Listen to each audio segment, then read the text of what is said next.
のクソ親父、どこが実用的で楽なやつなんだよ。っていうかひどすぎるぜこんなの。どうしろってんだよ。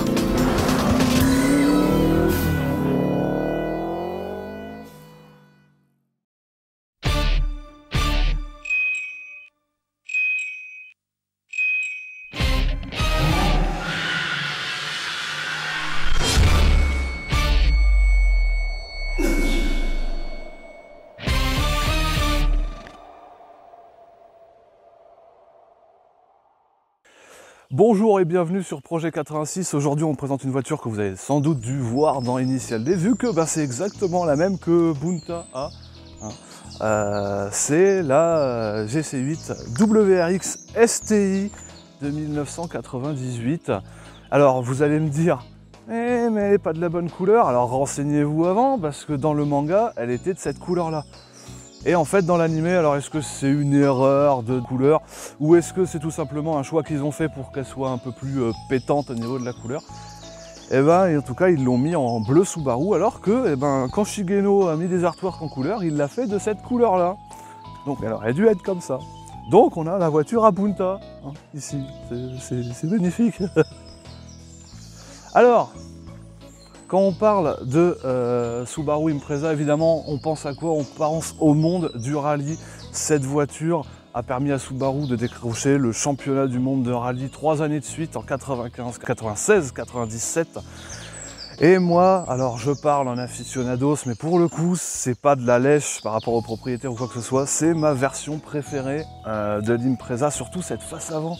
Cette face avant avec les feux tout plats, vous savez, le fameux regard perçant qu'elle a à l'avant. J'adore cette face avant, j'adore cette voiture tout simplement. Alors, il y a eu des versions de l'Impreza absolument dans tous les sens. J'ai demandé au propriétaire Joey de me faire rapidement un topo pour vous en parler, mais on en parlera un petit peu plus quand on ira faire un tour avec tout à l'heure. En gros, il y a le modèle de base, l'Impreza, qui a été là pour remplacer la Legacy qui était déjà pas trop mal dans le rallye. Le but, c'était de développer une voiture pour le rallye qui allait venir foutre des fessées à tout le monde, et c'est ce qui s'est passé. Et donc, ils ont développé l'Impreza. Alors, il y a l'Impreza de base, hein, tout à fait standard, hein, en atmosphérique. On a après la WRX, donc turbo. Et après, on a la WRX STI. Alors, WRX, qu'est-ce que ça veut dire? Ça veut dire World Rally Expérimental. Hein. Et STI, c'est Subaru Technica International. Alors, Subaru Technica International, c'est un peu marrant, parce que quand on sait que la STI, elle a été commercialisée qu'au Japon.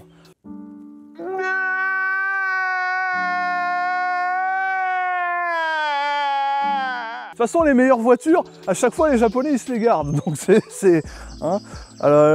Bon, du coup, les Japonais, ils nous emmerdent, mais non, du coup, nous, on importe leurs voitures. Alors, il y a aussi un truc qu'il faut arrêter de dire, c'est que Bunta, dans Initial D, il a une 22B. C'est pas du tout vrai. On va faire un petit aparté sur la 22B. La 22B, c'est une voiture qui a été développée à partir de cette voiture-là et qui a été faite pour, du coup, symboliser les victoires de cette voiture-là en rallye et aussi pour fêter les 40 ans de Subaru. Le truc, c'est que cette voiture a été fabriquée à 424 exemplaires, 400 pour le Japon et 24 pour l'international. Hein, encore une fois, hein, nous on aime l'international, mais on vous donne que 24 voitures, on garde les autres pour nous.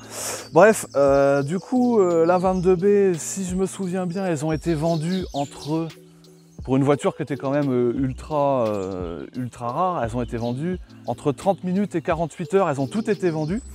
Et du coup, elle est reconnaissable par des ailes qui, normalement sur le modèle ici, sont à fleur de portière, qui ressortent à peu près jusque là. Non, quand même qui ressortent bien. Et vous verrez que dans Initial D, ces extensions d'ailes à l'arrière et aussi un peu gonflées à l'avant, elles n'y sont pas, et c'est pas une erreur de dessin, c'est juste que c'est cette voiture là qui est dans Initial D. Et c'est déjà très bien. Hein, une 22B, on va pas en parler, mais la dernière s'est vendue plus de 300 000. Donc ouais, Bunta il est riche, il achète des moteurs de compétition, mais peut-être pas à ce point là. Bref, Voilà, on a fait le tour. Bon, je vous fais rapidement le tour de cette voiture. Du coup, eh ben, ça fait plaisir de voir une Subaru qui n'est pas couleur Subaru. Enfin, qui est une couleur Subaru, bien sûr, mais qui n'est pas bleue. Oh là là, hein, on en voit tout le temps des bleus. Évidemment, bah, le look de la première Impreza. Donc on est vraiment sur un look épuré.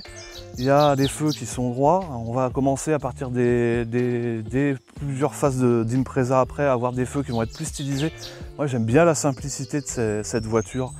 On sent bien qu'elle a été faite de manière un peu épurée. On parlera de l'intérieur quand on sera à l'intérieur, ça sera mieux. Bon, là on profite qu'il fait sec. Hein. Et puis bah, je vous dis à tout de suite pour la review avec le propriétaire.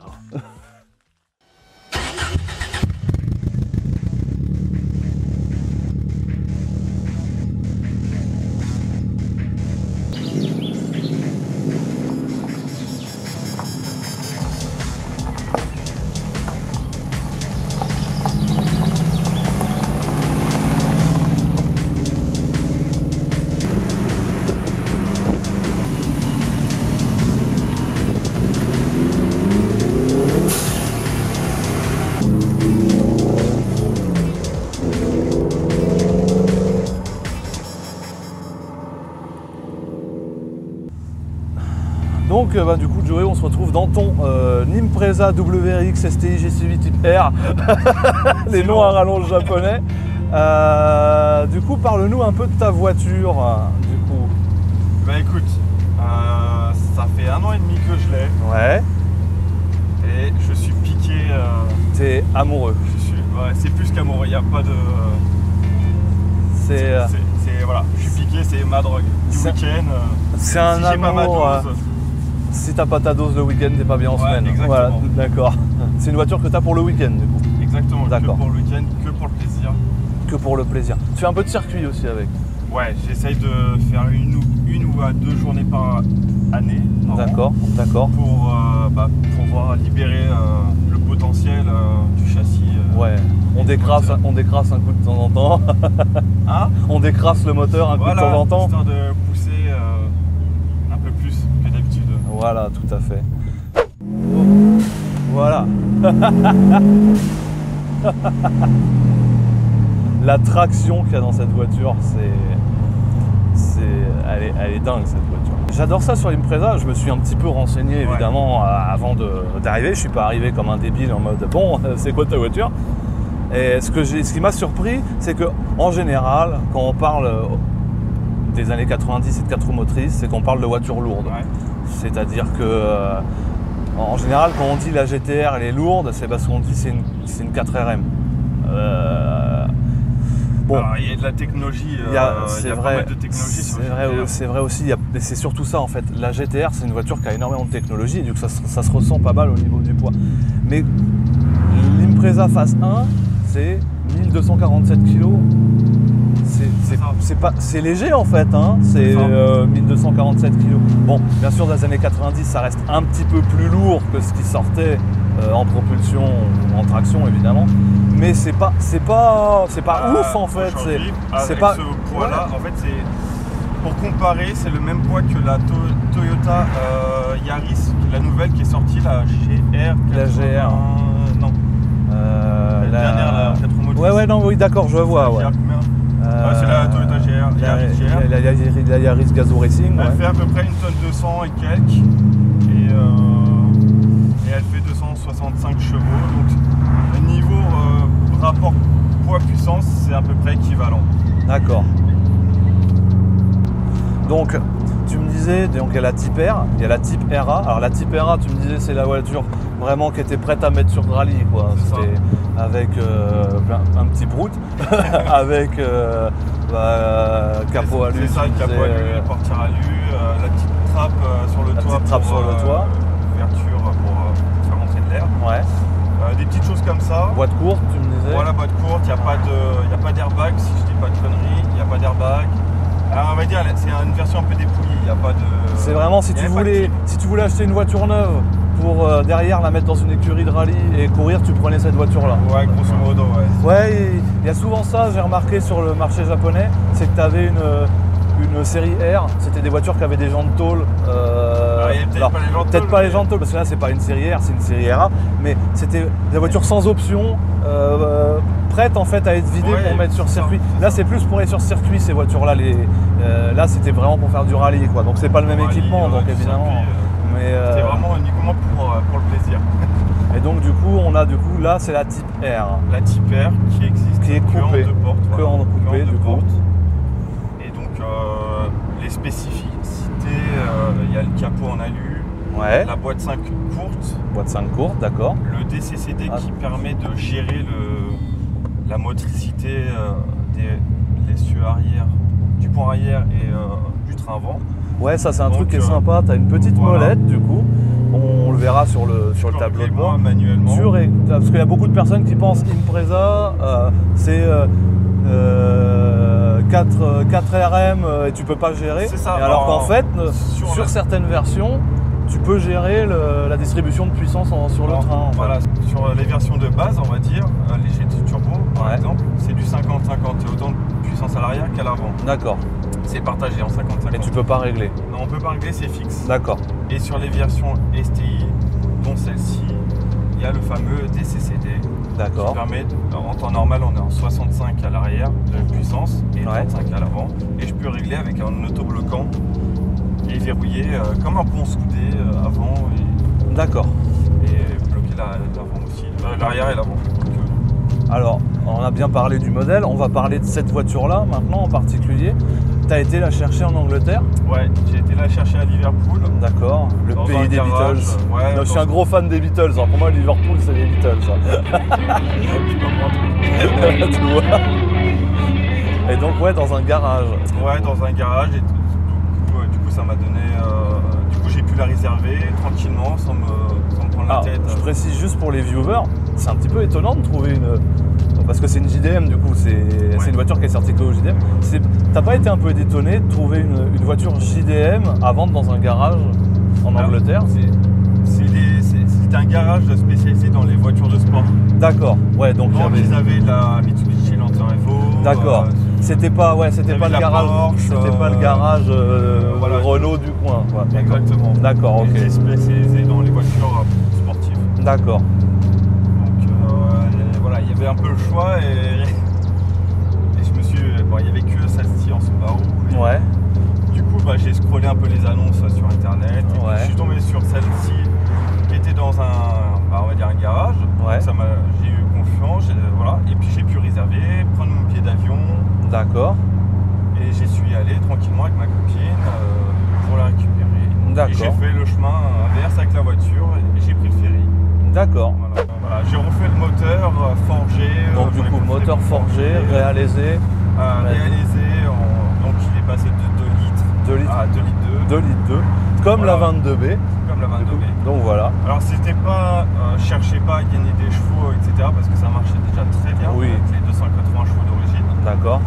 Mais c'était histoire de dire voilà c'est fait, comme ça si un jour Je je veux. veux 500 chevaux ou plus, le bloc il est là. D'accord. Voilà, le bloc il est là. Et puis t'as. Et puis voilà, Oui. j'ai installé, on a fait faire installer un calculateur D'accord. qui est programmable de A à Z et puis du coup elle tourne au flex fuel. D'accord. à l'éthanol. À éthanol. Du coup, dernier petit point, je pense qu'on va pouvoir parler éventuellement avec les viewers, c'est, il y en a beaucoup qui se posent cette question-là. Niveau consommation, du coup, tu te retrouves à peu près sa tête.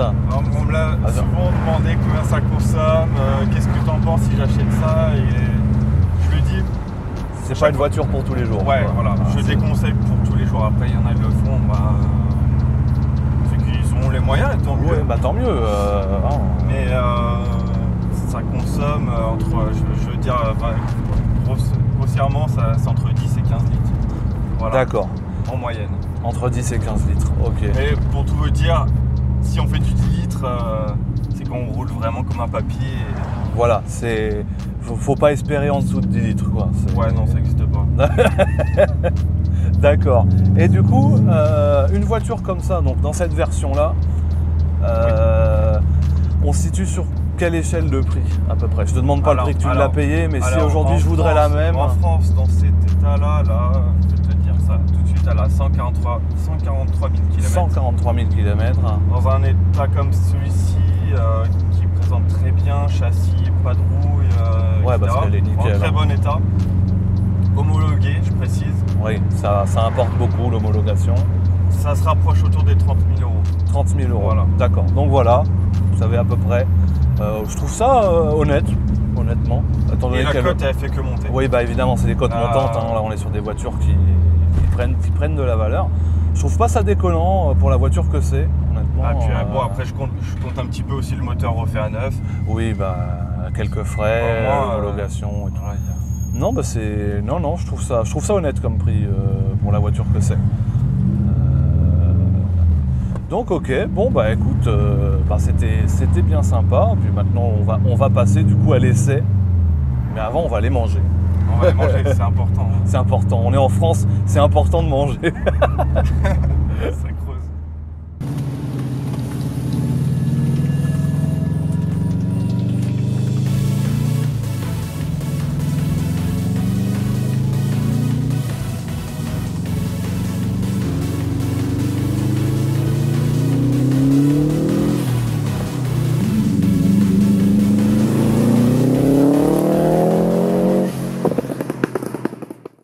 Alors du coup, cette Subaru, comment elle se conduit? Bah, c'est assez intriguant au départ.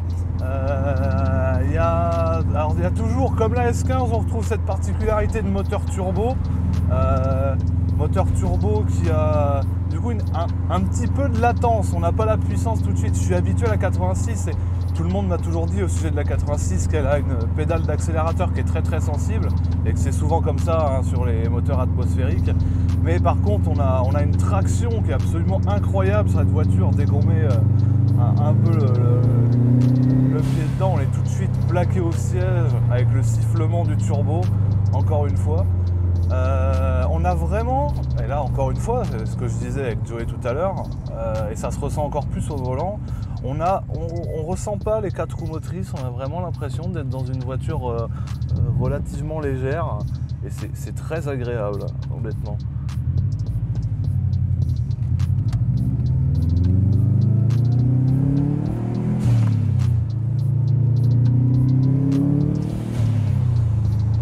Ça reste une voiture qui a beaucoup de couple, hein, mais comme beaucoup de japonaises, et ben, du coup, le pic de couple est relativement haut. Donc c'est vrai que si on est bas dans les tours et qu'on appuie, bah, tant qu'il n'y aura pas le turbo et qu'il n'y aura pas vraiment les tours qui seront un petit peu là, on se retrouve avec une voiture qui est un petit peu lourde. Mais du coup, dès qu'on commence à appuyer un peu,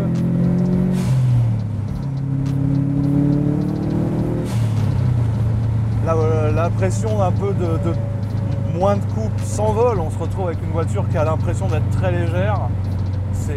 On ressent vraiment pas en plus cette impression de 4 roues motrices. C'est bizarre, c'est comme si quand j'étais au volant, je le ressentais moins que quand j'étais en passager.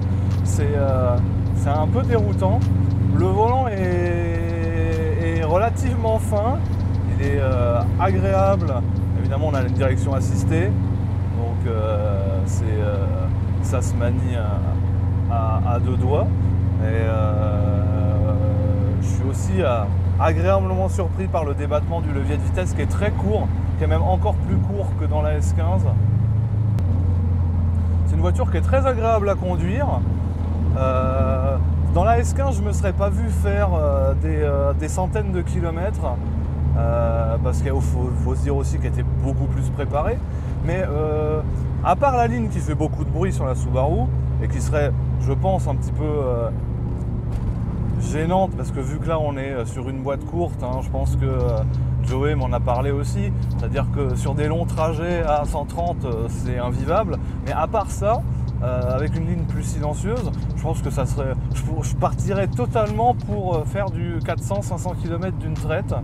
Elle se conduit très très bien, elle est très agréable à conduire. On est encore sur cette voiture très japonaise qui a 2 facettes, très agréable à conduire et qui a un comportement relativement précis qui se révèle quand on commence à véritablement aller chercher un petit peu les limites. Et bon, alors là, en plus, j'ai vraiment rien cherché des limites. Hein. C'est-à-dire que moi, je me permets pas de brusquer les voitures des personnes qui me les prêtent. Donc, on est vraiment sur du cruising plus. Et on sent bien que c'est une voiture qu'on veut. Et ça aurait été étonnant que ça soit pas le cas. Donc du coup, je vais parler un petit peu des freins. Parce que là, du coup, je peux pas vraiment vous parler des freins d'origine de cette voiture. Parce que du coup, ça n'a plus rien à voir avec d'origine. Et on a du Rit Aviation, des plaquettes Carbone Lorraine avec du coup, les disques qui vont avec. Et donc on est sur un freinage alors qui plaque tout de suite. Et on sent bien, en fait c'est la pression du pied qui change, mais la course de la pédale je change pratiquement pas. C'est relativement précis comme freinage. Et c'est peut-être le seul moment où on va peut-être un petit peu ressentir le poids de la voiture, mais c'est vraiment très très très léger. Et quand je dis poids, c'est tout relatif, hein. Comme je te dis, elle n'est pas très lourde. Hop, voilà, je passais par là. Et c'est vrai qu'au début, en amorce de freinage, j'étais en train de me dire ouais bon, ça freine pas tellement mieux que ma 86, et au final si, sur au final un peu plus de pression, oui ça s'arrête net. Alors Joey me disait tout à l'heure que justement heureusement que les freins sont comme ça, parce que vraisemblablement d'origine il m'a dit, et c'est ce qu'il m'a dit, donc c'est pas moi qui vous le dis, il m'a dit une Subaru, enfin celle-là, ça ne freine pas, ça ralentit. Voilà, c'est ces mots. Donc, si vous avez des griefs, c'est contre lui. Voilà. Mais là, pour le coup, pour ce modèle, cette voiture précise, du coup, si c'était un talon d'Achille, elle ne l'a plus, parce que du coup, elle freine très bien. Hein. Alors du coup, cette voiture-là, comme je vous disais, Joey, il a fait du boulot dessus. C'est plus vraiment un EJ20 dedans, on est plus sur un EJ22 vu qu'elle a été réalisée, donc elle fait maintenant 2.2 litres du coup. Et bon, il y a quelques modifs, et notamment aussi le turbo qui a été changé. Et donc du coup, ce que Joey me disait, c'est que du coup, on a un peu l'impression de conduire une Atmo en dessous de 3000, mais quand on dépasse les 3000, voilà, elle est voilà, tout de suite. Alors du coup, ça veut dire que son nouveau turbo, il se déclenche un petit peu plus tard, et que du coup, le contre-coup, c'est que quand il n'est pas déclenché dans les tours, on a une voiture qui basiquement est à moitié atmosphérique, et donc on n'a pas toute la puissance de disponible.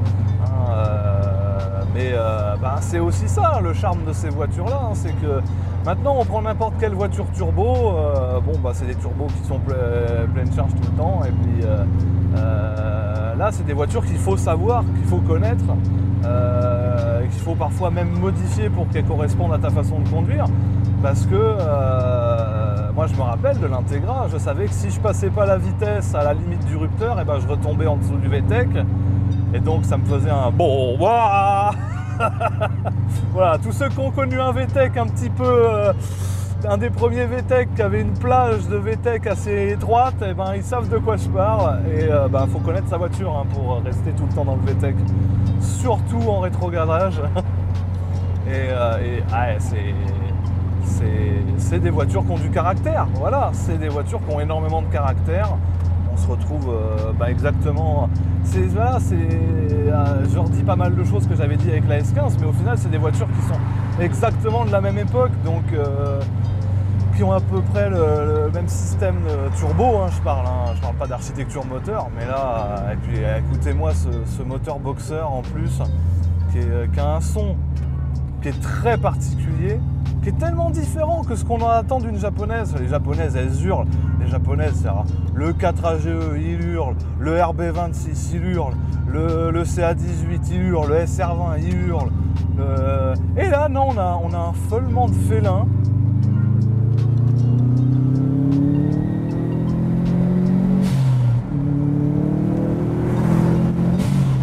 Qui est très agréable, en fait. Et c'est super cool parce qu'on n'a pas, du coup, on n'a pas un son qui t'agresse les oreilles, en fait. C'est agréable. Alors, bien sûr, comme le disait Joey, assourdissant sur les longues distances, mais c'est pas le VTEC qui monte jusqu'à 8000 et puis qui est tout le temps. C'est plus un feulement. Le flat, il a vraiment un son particulier qui est très agréable. Et c'est coolos, ça. Alors, je vais parler aussi de l'intérieur du point de vue de conducteur. Et encore une fois, on se retrouve dans cette période charnière entre la fin des années 90, enfin les années 90 et les années 2000. Et on a à peu près le même compteur que la S15, ça me fait rire. En fait, on sent bien que la vitesse, c'est secondaire parce que tous les compteurs montent jusqu'à 180 au Japon à cette période-là.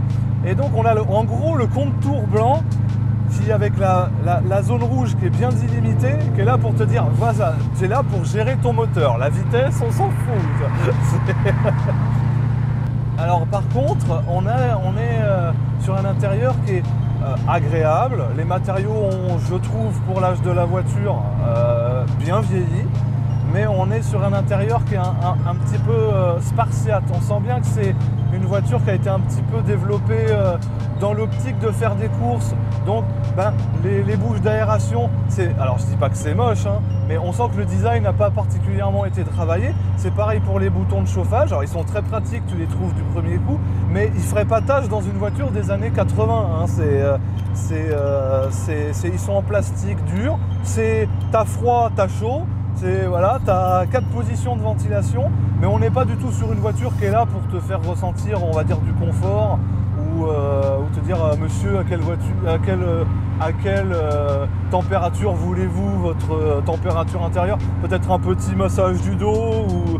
Non, on est sur une voiture qui est là avec un gros compte-tour en face de toi, en mode voilà, toi tu gères ça, hein, laisse-moi faire le reste.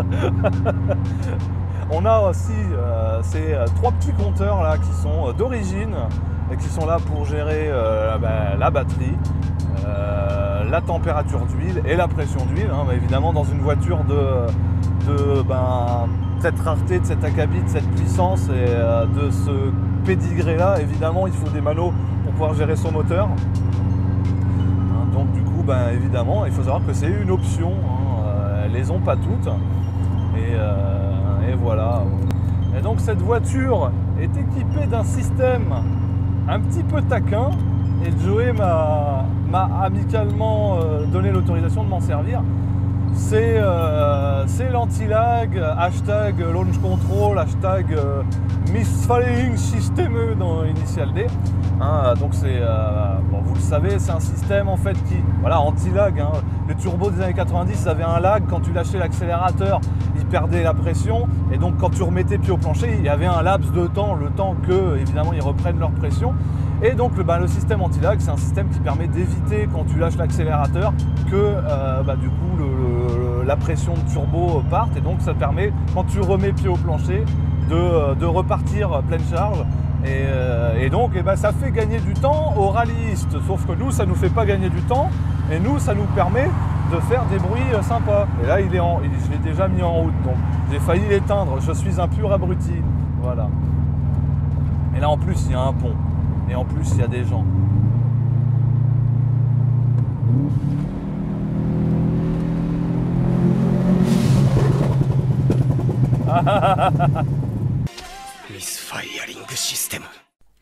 Voilà les gens, cette vidéo est maintenant terminée, j'espère qu'elle vous a plu. Il faut savoir que c'est une vidéo qui a été tournée à la base en juillet 2021, on est fin août 2022, on a carrément mis 14 mois à sortir cette vidéo, ce qui est bien représentatif du temps qu'on a plu et aussi des difficultés qu'on a traversées pour la chaîne. J'espère qu'elle vous plaira et j'espère que dorénavant, une fois que ce point dur de la chaîne a été traversé, on pourra de nouveau vous proposer des nouvelles vidéos plus qualitatives et aussi plus souvent. N'hésitez pas à vous abonner à la chaîne si ça vous a plu, à lâcher un like, pas de dislike parce que maintenant il n'y en a plus sur YouTube, hashtag je débarque, et je vous laisse jusqu'à la prochaine vidéo dans je sais pas combien de temps, peut-être 3 ans. Salut!